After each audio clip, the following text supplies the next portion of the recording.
এটা কি কোন সময় লাগছে? 10-15 মিনিট কাছে আসছিল উনি।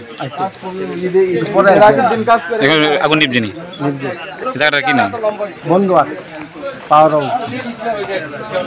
ওইখানে ট্রান্সফর্মারতে আগুন লাগছিল, আমরা ওইখানে খবর গেছিলাম আর কি। তারপর আমরা আগুনটা মানে নিবাইতে কি মধ্যে লাগছে আগুন? আগুনটা তো এরা করতেছে শর্ট সার্কিট থেকে মনে হয় লাগবে ট্রান্সফর্মারে। ট্রান্সফর্মার। এটা কি হবে সেটা? এটা তো বন্ধ আর পাওয়ার এখন আগুন কি নিয়ন্ত্রণ আছে?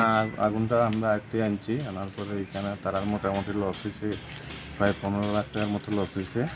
আমরা প্রায় 2 কোটি টাকার মতো এখানে সেভ করতে পারছি।